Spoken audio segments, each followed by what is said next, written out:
যেমন সাদ্দাদের ঘোড়ার পিঠে আজরাইলের জান বার করতে বলেছিল, কারে? সাদ্দাদের। সাদ্দাদ বেহেশতে দেখতে আসে যে বেহেশতে খানার ভিতরে 9,999টি কামরা ছিল। কটা? 9,999টা কামরা ছিল বেহেশতের ভিতরে। ওই রকম সৌন্দর্যমণ্ডিত কারুকার্য ঘর, আর ওই ঘরের ভিতরে সুন্দরী যুবতী নারী ভরে দিয়েছে। দেশের মানুষকে বলল, তোমরা এই যুবতী, ষোড়শী যুবতী, 16 বছর 17 বছরের যুবতী নারী সব ঘরের ভিতরে 2-4টে করে ঢুকিয়ে দিয়েছে। একজন করে যুবক যাবে, তাদের নিয়ে আনন্দ ফুর্তি করবে, লাউ খাবে, কুমড়ো খাবে, বেগুন খাবে, সবজি খাবে, এক একদিন এক একটা স্ত্রী নিয়ে উপভোগ করবে। যদি আরও প্রয়োজন হয় তাও দেয়া হবে, শর্ত হলো আমার একটু খোদা বলে মানবে। আমি দুনিয়ায় ঘোষণা দিয়েছি, আনা রব্বুকুমুল আলা। কি বলেছে? আনা রব্বুকুমুল আলা। আমি মেজ খোদা, ছোট খোদা, সেজ খোদা নই। আমি হলাম সব খোদার উপরের বড় খোদা। আচ্ছা, আল্লাহ সহ্য করবে? সহ্য করবে? আল্লাহ বলে, আমি ছাড় দেই বান্দাদের, কিন্তু একেবারে ছেড়িয়ে দেই না। কথাটা বুঝতে পেরেছেন? বান্দারা কত বাড়াবি বাড়া, আমি ছাড় দিয়েছি, ঘুরিয়ে উড়িয়ে দিয়েছি। যত সুতো চাইবি দেব, উপরে উঠবি। তাই বলে যেন মনে করিস না আমারে নামাতে পারবে না। লাটাই যার হাতে, সে বলে মাথায় উঠে হাওয়ার মাঝে মাথা নাড়া দিচ্ছ আর বলছো আমি আর নামবো না। ও ঘুড়ি, তোমার বুকের সঙ্গে আমার লাটাইয়ের সুতো জোড়া। যেই লাটাই পাক দেব, তুমি নিচে নামবে না উপরে থাকবে? কি করবে? নিচে নামতেই হবে, কারণ ঘুড়ির মাজার সঙ্গে সুতো দিয়ে লাটার সঙ্গে জোড়া। আল্লাহ বলছেন, যত বাড়াবে বাড়াও। ও বান্দা, আমি ছাড় দিয়েছি, যতবারে ওড়ো, যতবারে দূরে যাও, কিন্তু আমি একেবারে ঘুড়ির মতো, লাটাইয়ের মতো তোমারে ছেড়ে দেয়নি। আমি আল্লাহ যেই বলবো কুন, কি বলবে? যেই বলবো কুন ফায়াকুন, সঙ্গে সঙ্গে সেটা হয়ে যায়। এটাই হলো আমার পাওয়ার। আল্লাহ বলেন, আজ দাস দাসী লোকজন রাজপথে দাঁড়িয়ে বাদশারে স্যালুট দিচ্ছে। আর আমার ভাইরা 1000 বছরের মতো, কিছু কম বেশি 800 বছরের মতো সময় নিয়ে এমন করে 22,000 মিস্ত্রি এমন করে 1000 বছরের মতো খাটিয়ে 9,999টি ঘর বেস্তেখানা এরিয়া করে জেলখানার মতো পাঁচিল দিয়ে ঘিরেছে। আর বলে, আমার একটু খোদা বলবে, এই জেলখানায় সারা জীবন খাওয়া দাওয়া সুখ শান্তি সব পাবে। তোমরা বলবে সব খোদার বড় খোদা আমাদের দেশের বাদশাহ ফেরাউন। অনেকে লাভে লোহা বয় না, বিনা লাভে অনেকে তুলোর বস্তা নিতে চায় না। ঠিক না ভুল?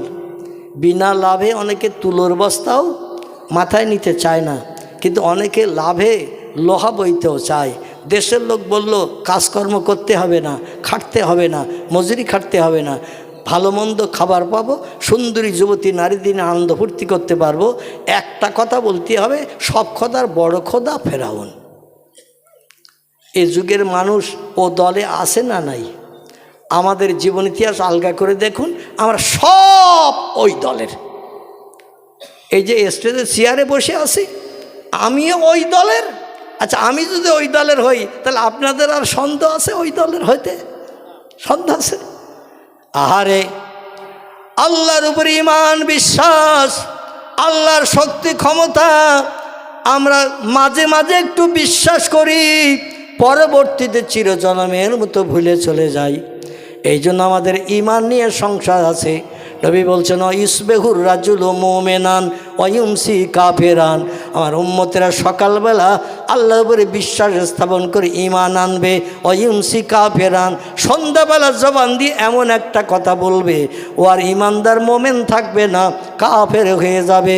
ওয়ায়ুমসি মুমিনান ভালো ভালো সদ উপদেশের মজলিসে বসবে, আলেম ওলামাদের ভালো ভালো উপদেশমূলক বক্তব্য শুনে ঈমান এনে কলেমা পড়বে লা ইলাহা ইল্লাল্লাহ মুহাম্মাদুর রাসূলুল্লাহ। এ জলসায় পড়ানো হয় না, হয় না, হয় কি না? আল্লাহর নামে জপ জিকির করানো হয়, কলেমা পড়ে ঈমান আনবে সন্ধ্যার পরে। আবার রাতের বেলা ঘুম থেকে উঠে সকালবেলা যখন বাইরে বার হবে ওয়াইসবেহু কাফেরান, সকালবেলা ওই লোকটি কাফেরে বিবেচিত হবে। সাহাবীরা বলেন ইয়া রাসূলুল্লাহ, সন্ধ্যার পরে ঈমান নিয়ে কলেমা পড়ে মুসলমান হলো আর সকালবেলা ঘুম থেকে উঠে বেঈমান হয়ে গেল, কাফের হয়ে গেল, বিষয় বুঝলাম না, কিসে কাফের হলো? আল্লাহ নবী বলছেন ওয়াইয়াবু দীনাহু বিআরাদিম মিনাদ দুনিয়া, রাওয়াহু মুসলিম। জোরে বলুন একটু আল্লাহু আকবার। অসুবিধা হচ্ছে না তো? আল্লাহ নবী বললেন সকালবেলা ও বেঈমান এই জন্য হবে ওয়াইয়াবু দীনাহু, সকালবেলা ঘুম থেকে উঠে ধর্ম বিক্রি করে খাবে, দুনিয়ার সময় সম্পত্তি অর্থ সম্পদে লোভে পড়ে আল্লাহর উপরে ঈমান নস্যাৎ করে মানুষের কাছে যেয়ে বলবে ও আমাদের গ্রামের প্রধান, আমাদের গ্রামের মেম্বার, আমার স্ত্রী কঠিন রোগে আক্রান্ত, এই বিপদে তুমি ছাড়া আমার আর কেউ নাই, আমরা যাই না, মেম্বারের কাছে যাই না, প্রধানের কাছে যাই না, এমএলএর কাছে যাই না। যদি কোনো বিপদে পড়ে দাবি করি, যদি বলে এখন আমার পক্ষে সম্ভব নয়, টাকা কি কুল গাছের পাতা, নাড়া দিলেই পড়বে আর তোমারে গুনে দেব। দেখি যে ভাব খারাপ, কিছু চাইলাম, কঠিন রোগে বাড়িতে বিপদে পড়েছি আর বলছে আমার কাছে এখন কিচ্ছু নাই, তুমি যে টাকা চাচ্ছ আমার কাছে, আমার বাড়ি কি সামনে কুল গাছ আছে, নাড়া দেবো আর পাতা পড়বে, গুনে গুনে তোমারে দেব। স্ত্রীর অপারেশান করবে, ছেলের টিউমার অপারেশান করবে, ডাক্তার দেখাবে। যদি ফ্রির মাল 3 কেজি চাও সামনের বুধবার দিনে এসো, সরকারি মাল আসলে দেওয়ার চিন্তা ভাবনা নেব। যে লোকটি গেছে সে যদি বলে ফ্রির মাল, জিয়ারের মাল, গম আর আটা নিয়ে কোনো লাভ হবে না, কমপক্ষে 10,000 20,000 টাকা আমার না দিলেই কঠিন অপারেশন হবে না। লোকটা বলল আমি কোনো দিন মতেই দিতে পারবো না। ওই বিপদে পড়ে পায়ে জড়িয়ে ধরে আমি আর আপনি বলি না এই বিপদে গ্রামে আর কেউ নাই তুমি ছাড়া। আচ্ছা আল্লাহ রে ও সময় নেওয়া হয়েছে না বাদ দেওয়া হয়েছে? আল্লাহর ও সময় বাদ দেওয়া হয়েছে, আর আল্লাহরে বাদ দেওয়ার কারণে আমার ঈমানটা বরবাদ হয়ে গেছে। আমার ভাইরা, সেই ঈমান আমি মৌলবী আমারও পাকাপোক্ত হয়েছে কিনা আল্লাহ বেশি জানে। তো ভয় হয় আমার, তা আপনাদের ভয় হবে না? হবে না, ভয় হবে। আল্লাহ বললেন শোনো ও দুনিয়ার মানুষ, পূর্ণ বিশ্বাস আমার উপরে রাখো। আল্লাহ ডেকে বলেন ইজহাব ইয়া আজরাইল এলা দুনিয়া, রে আজরাইল তাড়াতাড়ি পৃথিবীতে যা। ওই যে বাদশাহ ফেরাউন বেহেশতখানা বানিয়েছে, কয়েক হাজার 22,000 মিস্ত্রি 22 বছর মতান্তরে 20 বছর খাটিয়ে দিয়ে 9,999টা ঘর বানিয়ে বিশাল বেহেশতখানা, ইয়াকুত জমরুদ মারজান হীরা পান্না চুন্নি দামি দামি পাথর পৃথিবীর সাগরের তলা থেকে কালেকশন করে পাওয়া যায়, সব লাগিয়ে দিয়ে সৌন্দর্যমণ্ডিত করেছে। আচ্ছা এখান থেকে 4-5 হাজার বছর আগের কথা, তখন কি ইলেকট্রিক লাইন ছিল? এখান থেকে 60-70-80 বছর আগে ইলেকট্রিক লাইন ছিল না। তখন রাতের বেলা লাইট জ্বলতো কি দিয়ে? কেরাসিনও তখন আবিষ্কার হয়নি, ডিজেলও আবিষ্কার হয়নি, পেট্রোলও আবিষ্কার হয়নি। হেসাং লাইট জ্বালাতে গেলে তো তেল লাগবে।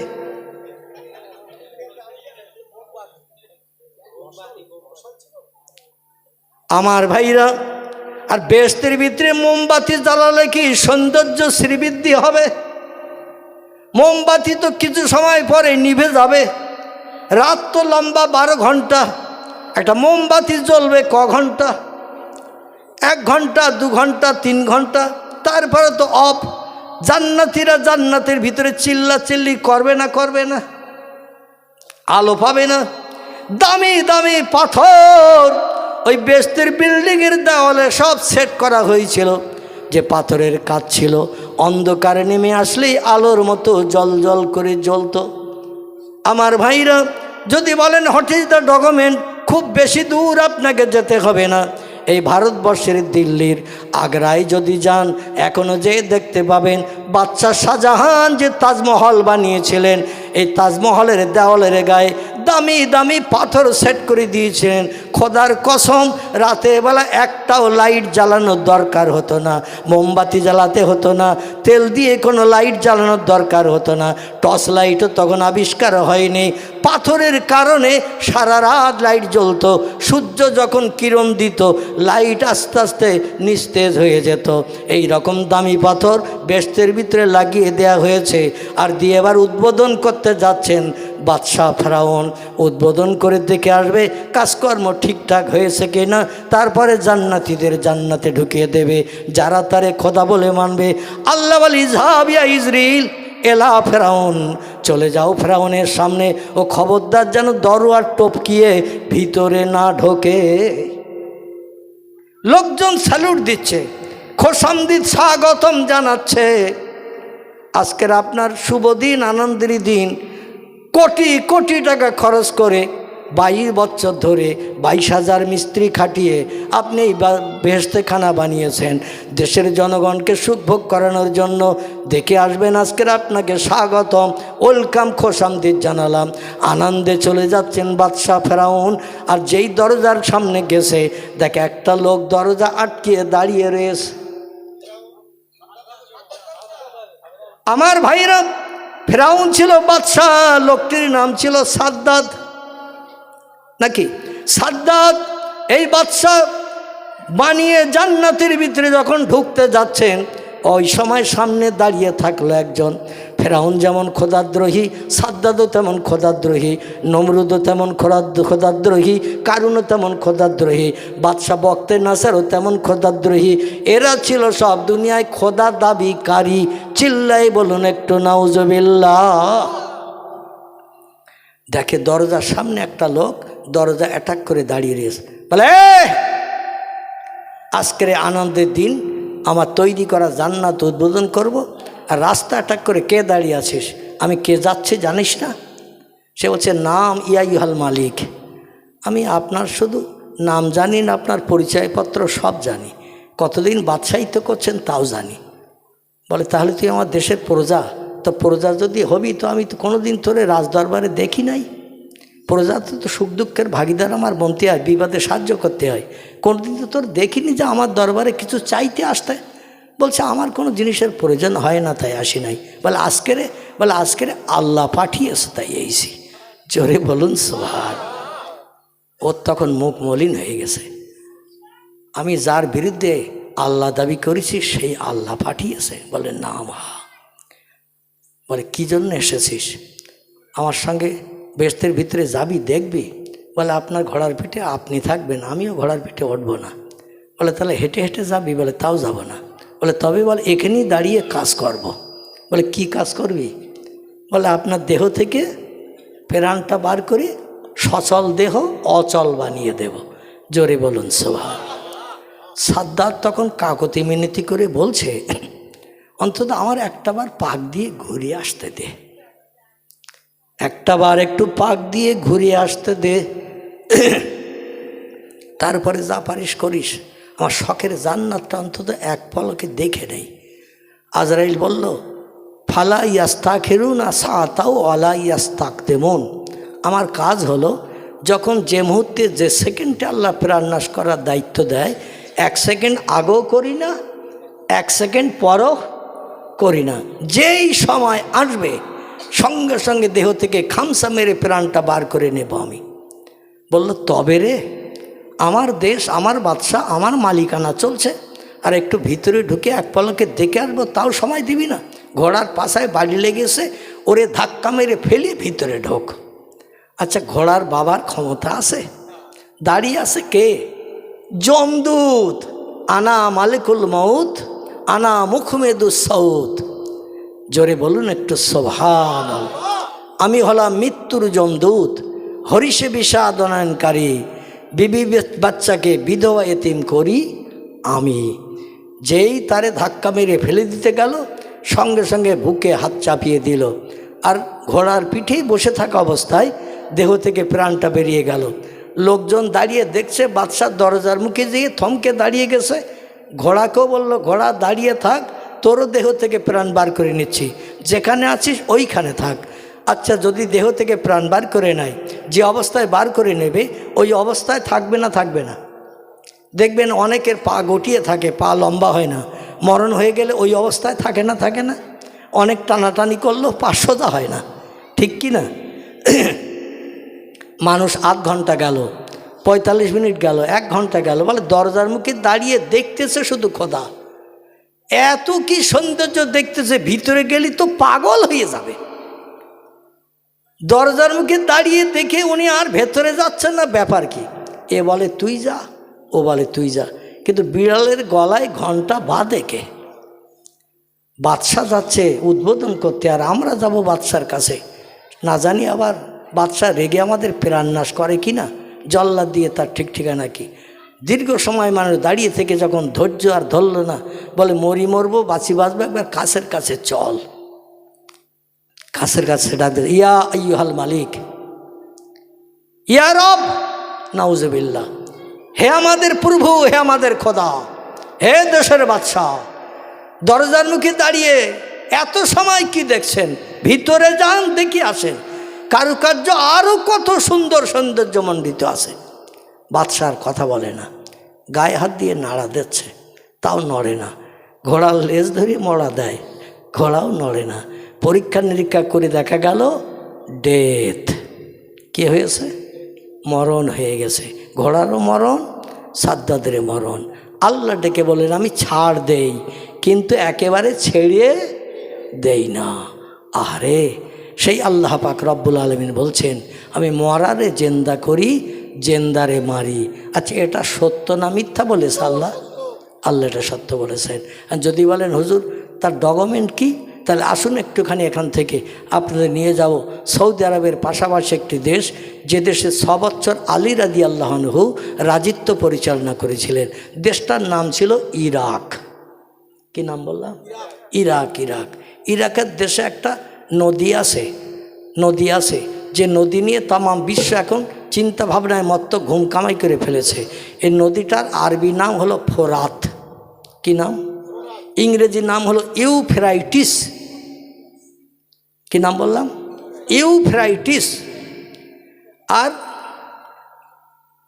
আরবি ভাষায় নাম বলা হয়েছে ফোরাত। নবী বলছেন আখিরি জমানা, শেষ যুগে এই ফোরাত নদীর পানি শুকিয়ে যাবে, আর তলদেশ যখন দেখা যাবে সোনার পাহাড় ঠেলে উঠবে। 1 ভরির দাম কত এখন? 10 গ্রাম। 1 ভরি কত? আমার মনে হচ্ছে খিদিরপুরের মানুষ বোধহয় সোনার টোনা কেনে টেনে না। হ্যাঁ, 90,000 92,000-এর কাছাকাছি এ গ্রেড। 1 নম্বর 24 ক্যারেট সোনা, 10 গ্রাম ওজন। ক গ্রাম? 10 গ্রাম। আগের 10 নয়া পয়সা দেখেছেন? আগেকার 10 নয়া, এর ওজন ছিল 5 গ্রাম। দুটো 10 নয়া দিলে 10 গ্রাম। তো দুটো 10 নয়া একসঙ্গে করলে যতটা হয়, আমাদের দেশে আগে রুপোর টাকা ব্যবহার হতো। এই রুপোর টাকা কিন্তু ওজনে 10 গ্রাম। ঠিক বললাম না ভুল বললাম? রুপোর টাকা 10 গ্রাম। এই 10 গ্রাম সোনার দাম যদি 90,000 হয়, আর সাগরের তলা থেকে যদি সোনার পাহাড় ঠেলে ওঠে, ঘুমোবে আর কেউ?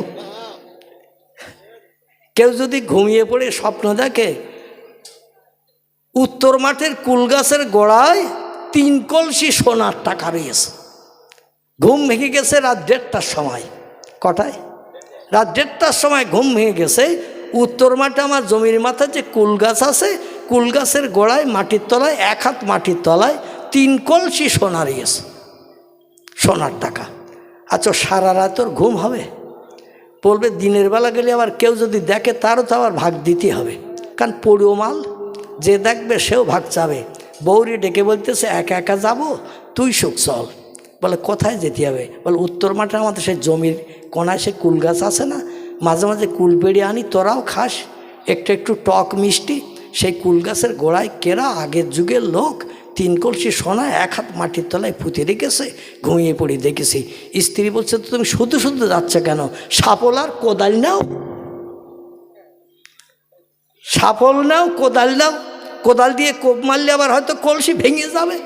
সাপল দিয়ে সাইডে আস্তে আস্তে খুঁড়তে হবে, খুঁড়ে কলসি সমেত উঁচু করি নে। তুমি একটা নেবে মাথায়, একটা নেবে কাঁধে, আমিও একটা নেব কাঁকে, একটা নেব এ কাকে, 2 কাকে নিয়ে 4 কলসি নিয়ে বাড়ি আসবো। স্বামী স্ত্রী দুজন গেছে, 1 হাত মাটির তলায় স্বপ্ন দেখেছে, খুঁড়িয়েছে 11 হাত। কত? খুঁড়তে খুঁড়তে 11 হাত খুঁড়িয়েছে। এখনও খুঁড়ে গেলেও খোঁড়া যাবে, কিন্তু কলসির আর নাম নিশানা নাই। স্ত্রী বলছে কি স্বপ্ন দেখেছো তুমি?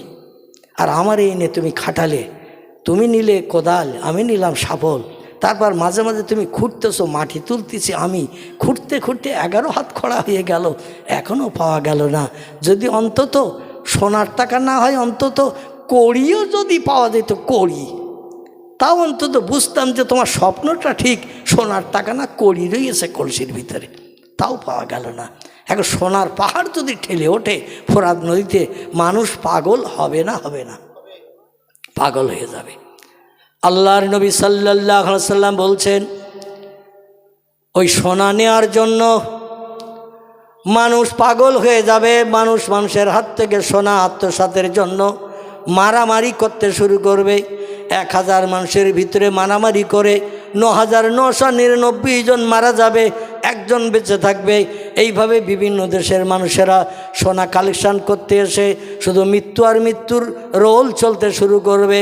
ও দুনিয়ার মানুষ, এই ফোরাত নদীর কিনারায় আল্লাহর একজন প্রেমিক বান্দা, নাম তার হযরত শাহ শিবলি রাহমাতুল্লাহ আলাইহি। কি নাম বললাম?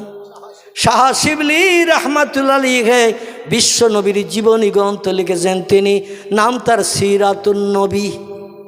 কি নাম বললাম?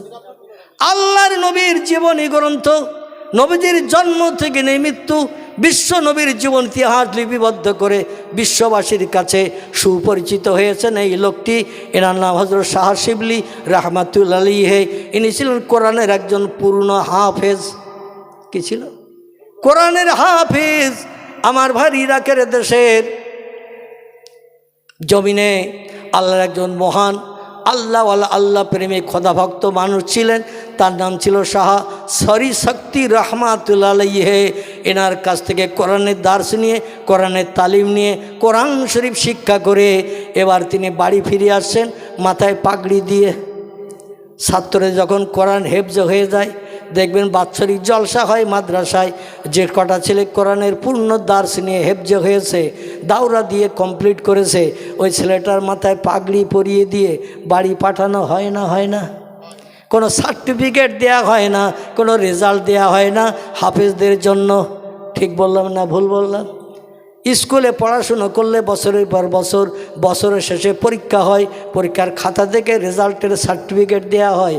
কিন্তু কোরআনের পূর্ণ হাফেজ হয়েছে, এই জন্য এর কোনো পরীক্ষা নেওয়ার দরকার নাই, পরীক্ষা সামনাসামনি দৈনন্দিন। আর আমাদের স্কুলে যখন পরীক্ষা হয়, দেখবেন বইয়ের পৃষ্ঠা ছিঁড়ে জুতোর ভিতরে ঢুকিয়ে নিয়ে ছেলেরা পরীক্ষা দিতে যায়। ঠিক বললাম না ভুল বললাম? পকেটের ভিতরে বইয়ের পৃষ্ঠা ছিঁড়ে ছোট্ট কাগজ করে মুড়িয়ে নিয়ে পকেটের ভিতরে করে, কোমরের এমন করে ঘুনশিতে গুজে, এমন করে পায়জামার দড়ির ভিতরে গুজিয়ে নিয়ে যায়। যদি প্রশ্নটা ঠিক পড়ে যায়, যেটা কোমরে এনেছে ওটা বার করবে না? করবে না? জুতোর তলায় যেটা আছে ওটা যদি পড়ে যায়, পা দিয়ে দবিয়ে চলে গেছে স্কুল পর্যন্ত। কারণ স্কুলে যে ঢোকাতে গেলেই তো মাস্টার দেখতে পাবে, এই পাততলায় কি ঢুকাচ্ছিস, বার কর। আবার অনেক সময় মোজার ভিতরেও ঢুকিয়ে নিয়ে যায়, প্রয়োজন একটু চুলকানোর মনোভাব নিয়ে। কত রকম প্র্যাকটিস আছে মোজার একটু চুলকানোর চিন্তা ভাবনা নিয়ে। মশাই কামড়িয়েছে, চিন্তা করতে করতে মজা সরিয়ে দিয়ে কাগজটা বার করে ও পরীক্ষার খাতায় লিখে দেয় ফার্স্ট ক্লাস ফার্স্ট। যা বইতে লেখা তাই লিখেছে, মাস্টারের বাবার ক্ষমতা নাই 1 নম্বর কাটার। কারণ প্রশ্নে যেটা লিখেছে ঠিক তাই লিখেছে, কোনো ভুলভাল নাই, নাম্বার কাটতে পারবে। ফার্স্ট ক্লাস ফার্স্ট, কিন্তু ও কি পড়িয়ে মুখস্থ লিখেছে? তা তো লিখিনি। এই জন্য স্কুলে ওই চুরি করে লেখার পরও সার্টিফিকেট দেয়া হয়। যারা হাফেজ হেফজ করে এদের এই রকম সার্টিফিকেটের প্রয়োজন নাই। দৈনন্দিন পড়ানো হয়, দৈনন্দিন তার পড়াশোনা হয়। পুরনো পড়া পড়তে হয়, নতুন পড়া দৈনন্দিন পড়তে হয়। আবার পুরনো পড়া যেটা পড়েছো ওটা ভুলে গেছো কি না ওটাও প্রতিদিন পড়তে হয়। ঠিক না ভুল? আপনারা হয়তো জানবেন না মাদ্রাসার পঠন পাঠন, আমি অধম কম বেশি জানি। এই জন্য বললাম পুরনো পড়াও পড়তে হবে, আমার নতুন পড়াও দিতে হবে। এইভাবে পুরো কোরআন হেফজ করার পরে ওরে সার্টিফিকেট দেয়া হয়, তুমি কোরআনের পূর্ণ হাফিজ। তোমার মাথায় পাগড়ি জড়িয়ে দিয়ে সার্টিফিকেট দিলাম, তুমি আল্লাহর কোরআন সিনায় জমা করেছ। আমার ভাইরা, শাহ শরী শক্তি রহমাতুল্লাহ আলাইহি শিবলিরে ডেকে বলছেন, শিবলি দীর্ঘ 4 বছর 4.5 বছর আমার মাদ্রাসায় ডালের পানি খেয়েছো, শাকসবজি খেয়েছো, রুটি খেয়েছো, পড়াশুনো করেছো, পরিশ্রম করেছো, বাপ মা ছেড়েছো, ঘর বাড়ি ছেড়েছো, আপনজন ছেড়েছো। দীর্ঘ 4 বছরের মতো এখানে থেকে পড়াশুনো করে আল্লাহর পাক কালাম কোরআন সিনায় জমা করেছো। পাগড়ি মাথায় দিয়ে আজকে তোমারে পুরস্কৃত করলাম, সার্টিফিকেট দিয়ে দিলাম, কোরআনের পূর্ণ হাফেজ তুমি হয়ে গেছো। বাবা আর তো তোমার থাকার প্রয়োজন নাই, বাড়তি শিক্ষা দেওয়ার ক্ষমতা আমার নাই।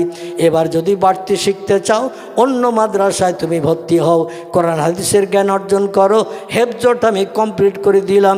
তবে বাবা শিবলি বাড়তি পড়াশুনো যদি করতে না পারো, তুমি বাড়ি যেয়ে আমার 4টি উপদেশ মেনে চলবে। কটা? 4টি উপদেশ তুমি মেনে চলবে বাবা। বলে নাম ইয়াইহাল ওসাতিস, ও আমার ওস্তাদ হুজুর গো, আপনার কাছ থেকে বিদায়ের সময় যে উপদেশ আপনি দেবেন, মরণের দিন পর্যন্ত আপনার উপদেশ আমি ভুলব না এবং বাস্তবে রূপদান করে আপনার কথার মর্যাদা রাখার চেষ্টা করব। শিবলি বলে হুজুর উপদেশ 4টি কি কি বলুন? শিবলি বলল বাবা, 1 নম্বর উপদেশ হলো, ও বাবা আল্লাহর ফরজ হুকুম জীবনে মরণের দিন পর্যন্ত যেন নামাজ ছাড়বে না। ও বাবা বছরে 1 মাস রমজানের রোজা আল্লাহর ফরজ হুকুম, ওটা যেন তুমি কাজা করবে না। ও বাবা 3 নম্বরের আমার হুকুম হলো বাপ মায়ের সঙ্গে যেন তুমি দুঃসম্পর্ক তৈরি করবে না। অবিল অলে দাইনে এহসানা, আল্লাহ বলছেন ও বান্দা বান্দিরা ও আবুদুল্লাহ ওয়ালা তুশরিকু বিহি শাইয়্যা অবিল অলে দাইনে এহসানা। আল্লাহ বলেন আমার ইবাদত যখন হয়ে যাবে, মসজিদের আজানের মর্যাদা দিয়ে আমার জমিনে সেজদা করে আমার নামের তসবিহ যখন তোমার পাঠ করা হয়ে যাবে, 2 নম্বরের দায়িত্ব তোমাদের দেয়া হলো ও বান্দা বান্দিরা অবিল অলে দাইনে এহসানা, আমার ইবাদতের পরে 2 নম্বরের কাজ হলো বাপ মায়ের সঙ্গে সম্পর্ক ভালো রাখবে। বউয়ের মোহাব্বতে পড়ে মারে যেন গলা ধাক্কান দিও না, বউর কথা শুনে বাপকে যেন তাড়িয়ে দিও না। বেরিয়ে যাও ঘর থেকে, এ ঘরে আর জায়গা নাই। অবশ্য খিদিরপুরে কোনো ছেলে এমন কাজ করে না, যা করে আমাদের দিঘির পাড়ের ওখানে। ওদের নামে বললে আর মার খাওয়ার ভয় নেই, কারণ এই রাতের বেলা ওরা এসে আর মারবে না। তো এখানে ও কথা বললে বিপদের আশঙ্কা আছে না নাই?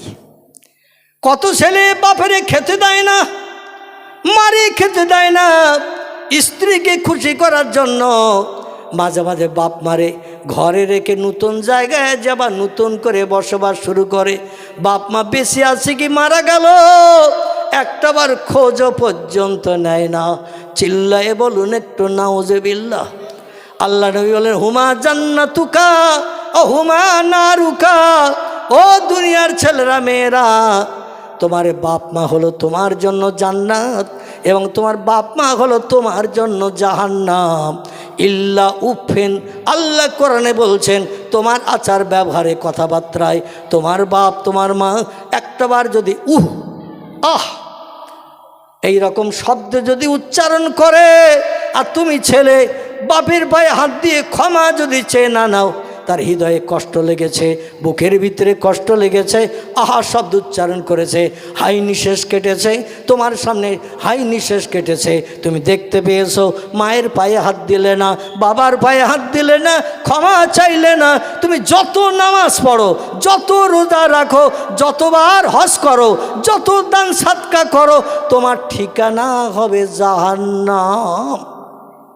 কি ঠিকানা হবে? নামাজ কালাম তসবি তালিল হজ জাকাত কিছুই কাজে আসবে না। তাহলে আমরা সেই বাপ মা যখন এত দামি জিনিস তাদের সঙ্গে সুসম্পর্ক রাখতে পেরেছি তো? বোন নামে কথা বলো না, এমন মেজাজ মাঝে মাঝে করি না। আমি কিডনি রোগী, তবু আমার আওয়াজটা বোধহয় একটু চড়া হয়ে গেছে নাকি? এত জোরে আওয়াজ দেওয়া ডাক্তারের নিষেধ, কিন্তু আপনাদের মগজ ধোলাই করতে যে আওয়াজ চড়াও দিতে হয়েছে আমার ছেলেরা তো জোরে কথা বলতে দিত না সেলাই কেটে যাওয়ার ভয়ে। তো আল্লাহর অফন্ত রহমত এখন জুড়িয়ে গেছে সব, আপাতত এখন আর সেলাইয়ের দাগ নিচের দিকে আছে কিছুটা, উপরের দিকে প্রায় সমান হয়ে গেছে। এখন আর চিল্লানা আওয়াজ দিলেও ছাড়ানোর ভয় নেই। মাঝে মাঝে ছেলেরা বাপের উপরে হুমকি দেয়, মায়ের উপরে হুমকি দেয়। আল্লাহ বললেন আমার ইবাদতের পর দুনিয়ার আর কোনো কাজ নয়, দুনিয়ায় তোমাদের 2 নম্বরের কাজ হলো অবিল অলে দাইনে এহসানা, বাপ মায়ের সঙ্গে এহসান করবে, নরম ভাষায় কথা বলবে, ভালো সম্পর্ক রাখবে। বউ অখুশি হয় হোক, দেখবেন 8 আনা ওজনের হাফ ভরি ওজনের গলার হার এনে দিলে ওর রাগ পানি হয়ে যাবে। এ ঠিক বললাম না ভুল বললাম? এ খারাপ লাগতেছে? তাহলে দোয়া করে দেবো, বলো। খারাপ লাগতেছে না তো? আমার ভাইরা, নিম ফল কিন্তু একটু তিতো লাগবে। কি ঠিক বললাম না ভুল বললাম? নিম ফল একটু তিতো লাগবে, তবে তিতো খেলে আবার সুগার রোগীর উপকার হয়। ডায়াবেটিস রোগী, সুগার রোগী একটু তিতো উচ্চে তিতো খেলে একটু সুগার কন্ট্রোলে থাকে, মেন্টালিটি থাকে। এই জন্য একটু তিতো মাঝে মাঝে খাওয়ার দরকার আছে না নাই? ডাক্তারি নিয়েও আসে সকালবেলা উঠে খালি পেটে একটু তিতো খাও। এই জন্য আমার কথাগুলো তিতো লাগতে পারে, তবে যেদিন কবরে যাবেন তিতো সেদিন রসগোল্লা লেডিকেনির থেকেও মিষ্টি লাগবে। জোরে বলুন আমিন। এ কথাটা ভুল বললাম? খোদার কসম, এই তিতো জিনিসটা সেদিন কবরে গেলে রসগোল্লা লেডিকেনির থেকেও মিষ্টি লাগবে। বলল বাবা তোমার বাপ মায়ের সঙ্গে সদ্ব্যবহার রাখবে, সুসম্পর্ক রাখবে। তাহলে আর কটা বাকি আছে? দোয়া করে দেব। একটা বললাম আল্লাহর ইবাদত বন্দেগী করবে, 2 নম্বর বললাম আল্লাহর ফরজ হুকুম রমজানের রোজা রাখবে, 3 নম্বর বললাম বাপ মায়ের সঙ্গে সৎ সম্পর্ক রাখবে। বলেছিলাম কটা? 4টে। তাহলে বাকি আছে কটা? তো একটা যখন মনে নেই তাহলে আল্লাহ আমিন হাত তোলেন। কি একটু দরুদ শরীফ, আল্লাহুম্মা সাইয়্যিদিনা মাওলানা ওয়া আলা আলে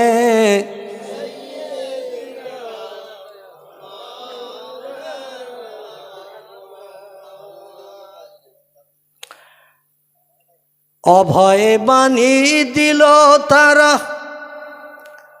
অভয়ে বাণী দিল তারা, ও আমিনা বিবি, শিশুপুত্র তোমার হবে শেষ জামানার নবী। যে শিশুকে দেখে তারা, যে শিশুকে দেখে তারা রাসূল মেনে গেল, সেই নবীর ওই মোহাব্বতে দরুদ মোমেন পড়ো। আল্লাহুম্মা সাল্লি আলা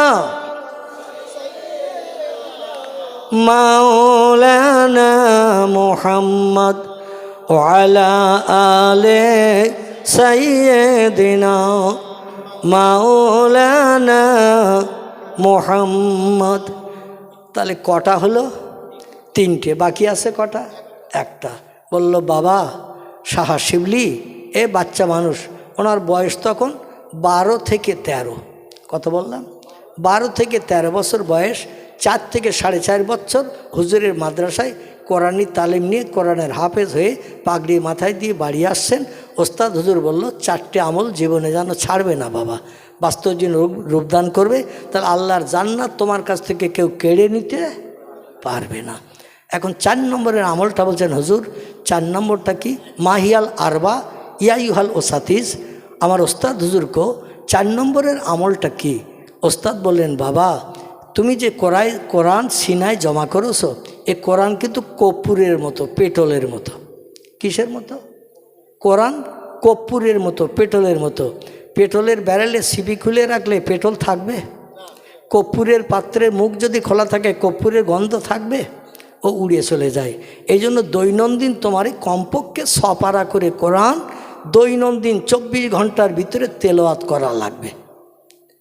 বাবা তবে একটা উপদেশ দিচ্ছি, তোমার বাড়িতে কোরআন আলগা করে পড়ার প্রয়োজন নাই, তুমি একটা দিনী মাদ্রাসা তৈরি করবে।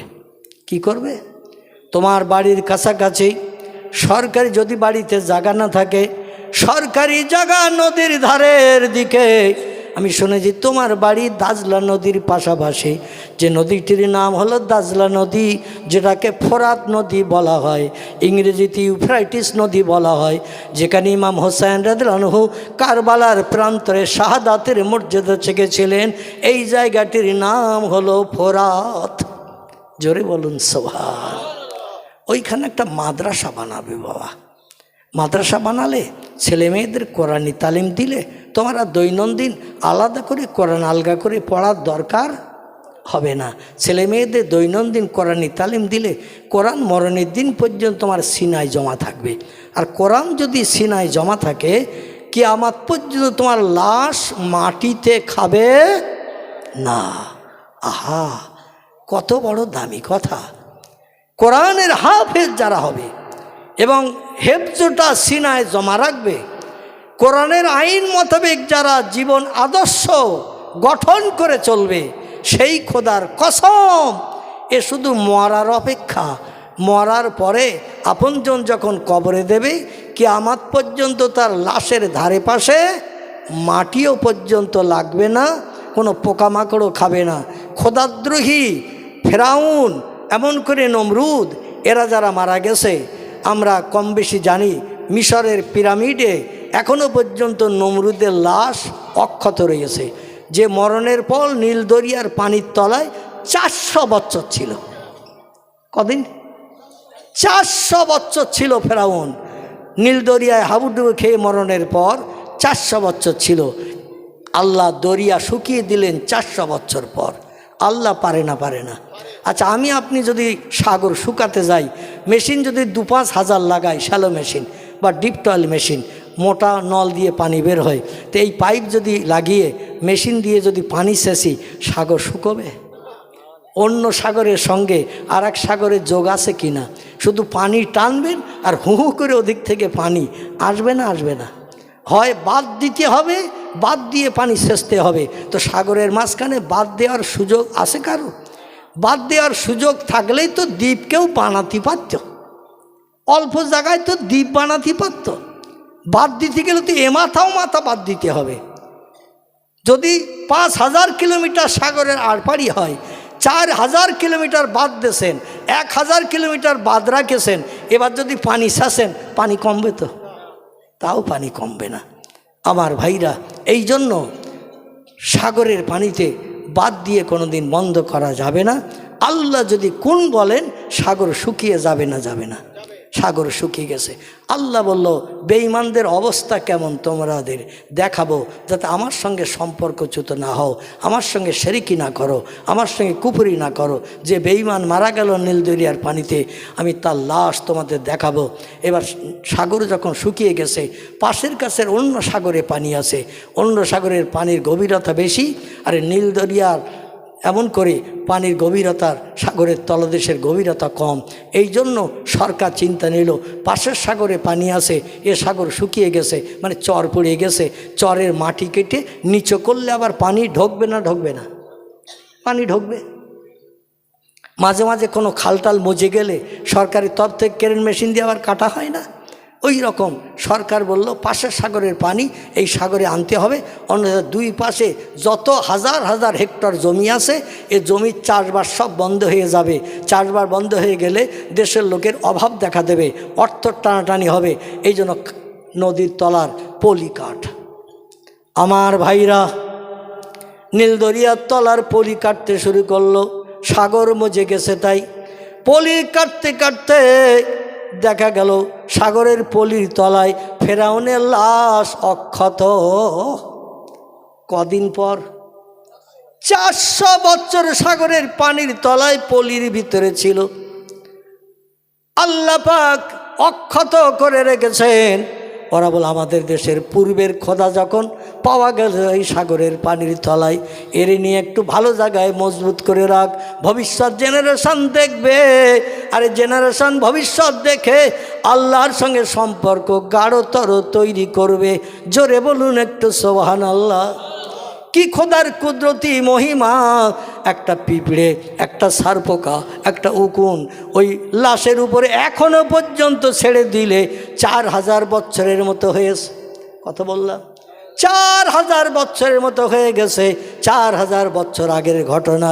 এখনো পর্যন্ত একটা পিঁপড়ে, সারপোকা, উকুন, গুঁড়ো কোনো কীট পতঙ্গ তার দেখে ছেড়ে দিলে ছটপট করতে করতে নিচেই নেমে যায়। মানে আল্লাহ ইলেকট্রিক লাইনের অ্যাকশান তার দেখে দিয়ে রেখেছে।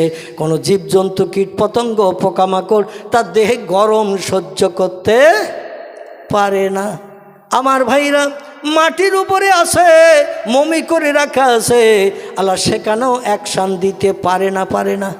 তাহলে আল্লাহর ক্ষমতা কম না বেশি? মনে আছে তো? আল্লাহর ক্ষমতা এই রকম বেশি।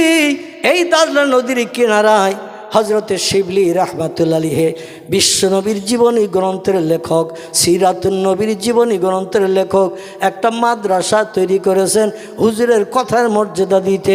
মাথায় টুপি, মুখে দাড়ি রেখেছেন। আল্লাহ যখন নতুন দাড়ি গজিয়ে দিয়েছেন, 12, 13, 14 বছর বয়স যখন হয়ে গেল, দাড়ি উঠলো, দাড়িতে আর খুরকেসি লাগায় না। জোরে বলুন সুবহানাল্লাহ। হাঁটুর নিচে লম্বা জামা মাদ্রাসায় পড়তে তিনি পরিধান করতেন। যারা লম্বা জামা পরে, এদের যদি শার্ট পরিয়ে দেন, ওরা কি আপনার নতুন হাটে বাজার করতে যাবে? আর যদি যায়, বাজার করা মাথায় তুলে দেবে এলাকার লোক।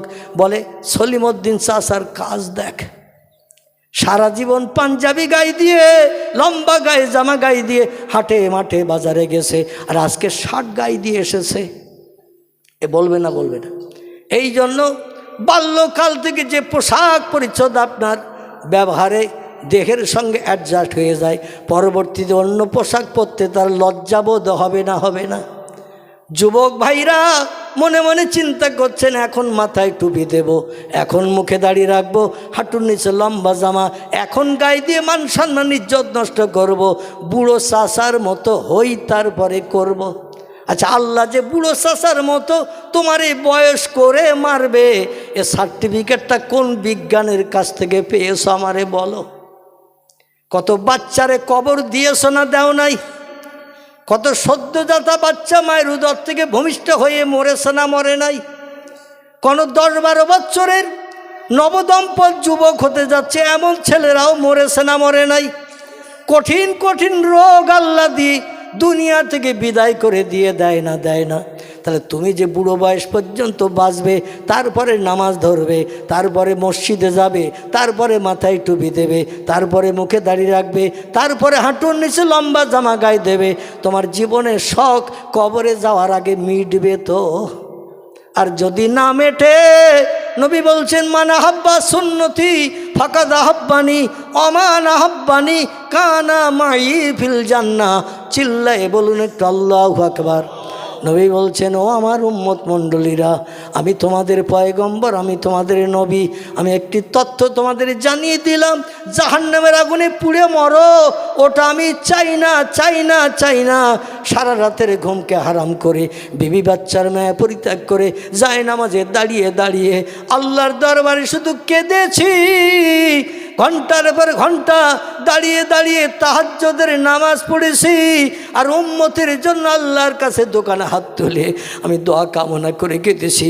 দাঁড়িয়ে দাঁড়িয়ে নামাজ পড়ার কারণে আমার পা দুটো ফুলে যে এমন রড জমে পা ফেটে গেছে, পা দিয়ে রড ঝরতে শুরু করেছে।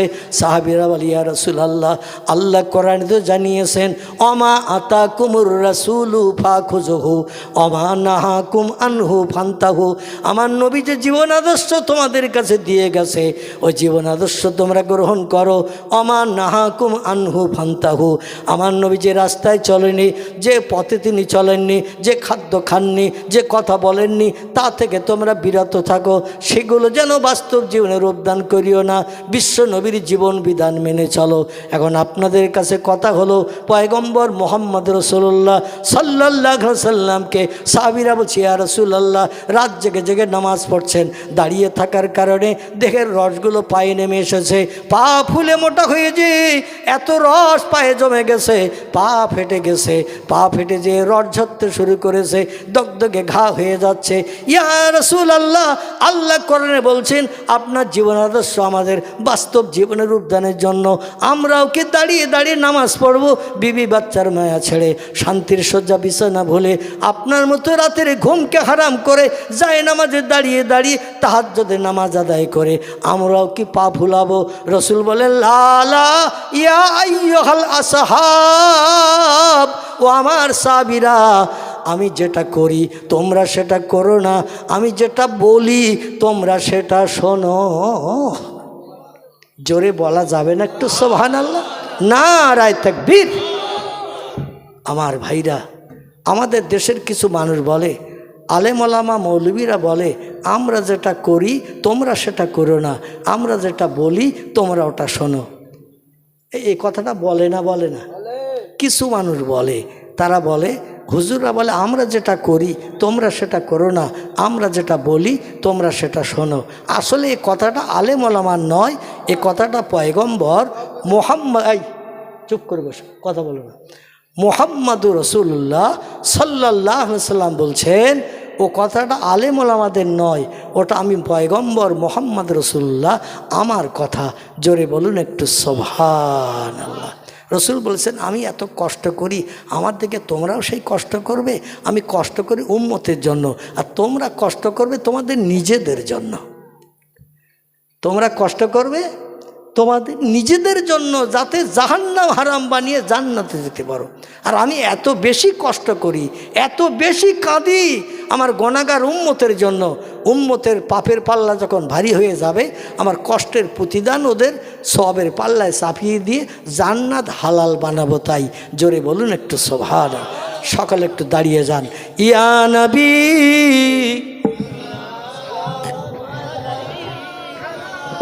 ইয়া রাসূল সালাম, ইয়া হাবিব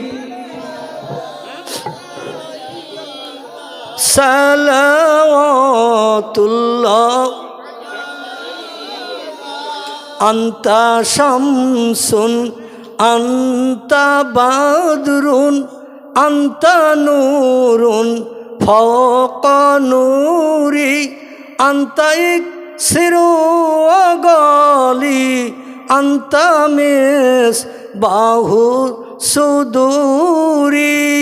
ইয়া নবী সালাম আলাইকা, ইয়া রাসূল সালাম আলাইকা, ইয়া হাবিব সালাম আলাইকা, সালাওয়াতুল্লাহ। তুমি যে নূরের রবি, নিখিলের ধ্যানের অসবি, তুমি না এলে দুনিয়ায় আধারে ডুবি তাম সবই। ইয়া নবী সালাম, ইয়া রাসূল সালাম, ইয়া হাবিব সালামুন আলাইকা সালাওয়াতুল্লাহ আলাইকা। সকালে বসে বলেন ইয়া রাব্বি সাল্লাল্লাহু আলাইহি ওয়াসাল্লাম।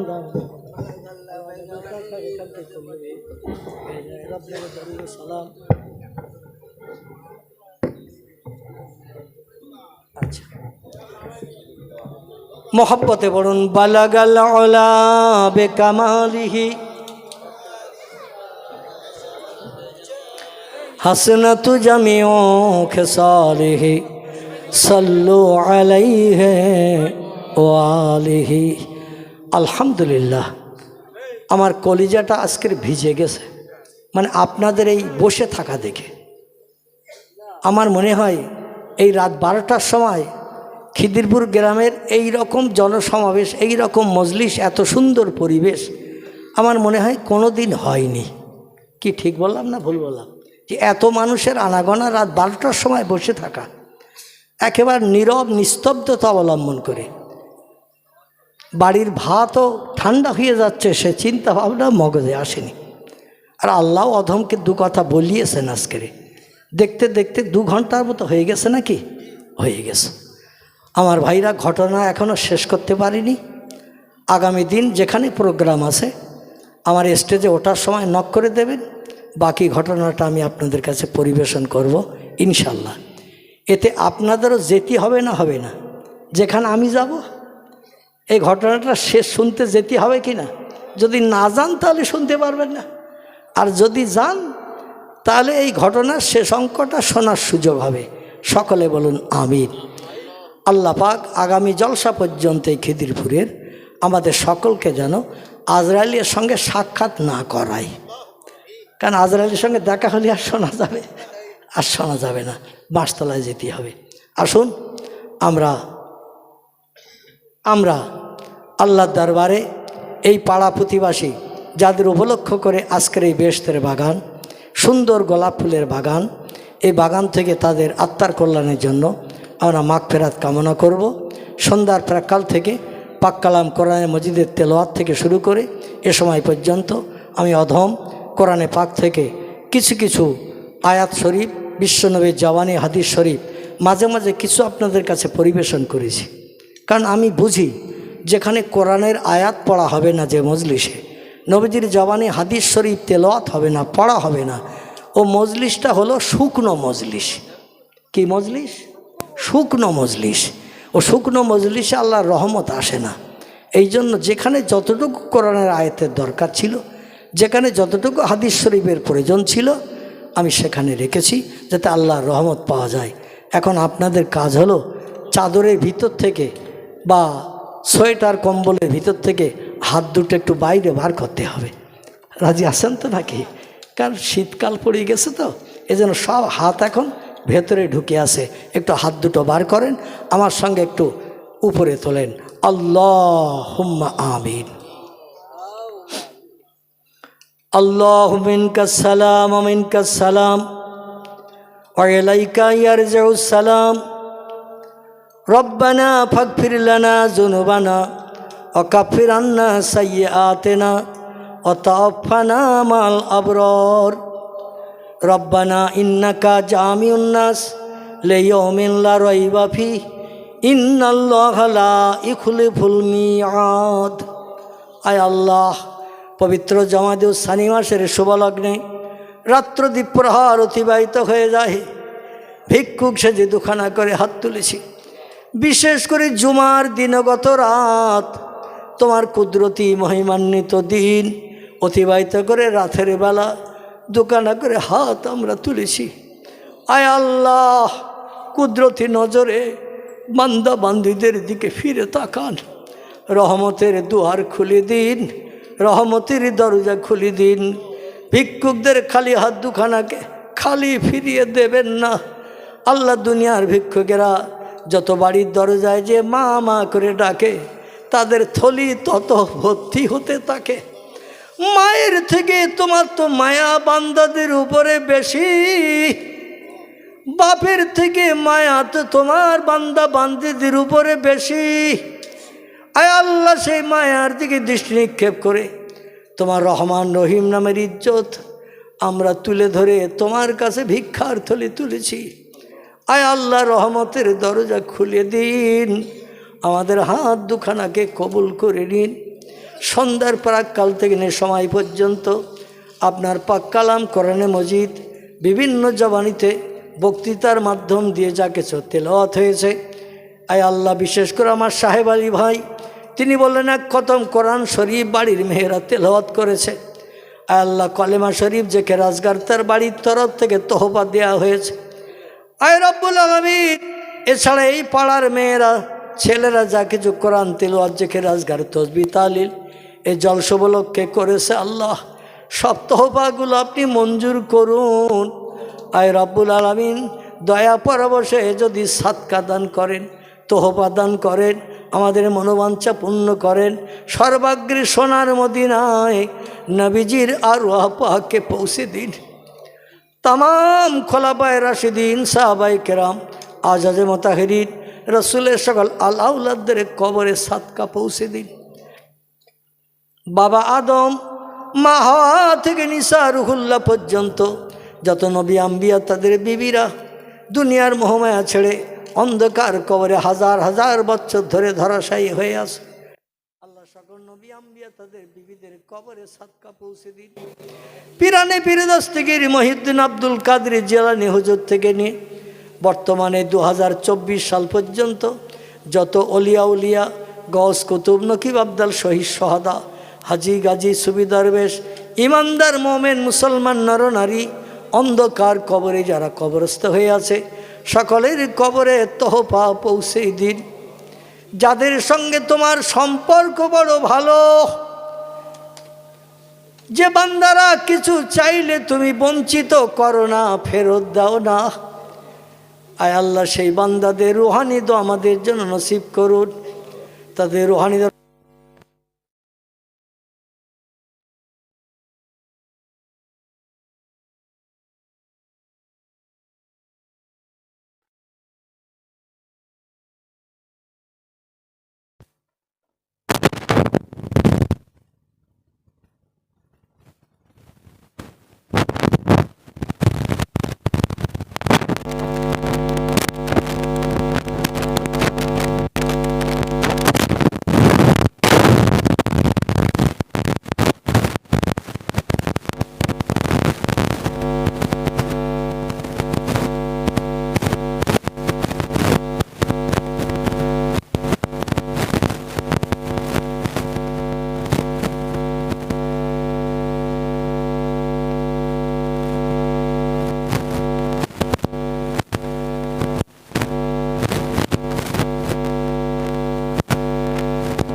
ফিরে তাকায়, আল্লাহ নকল কবুল হজের সব শতবার তার নাম আমলে লিখে দেয়।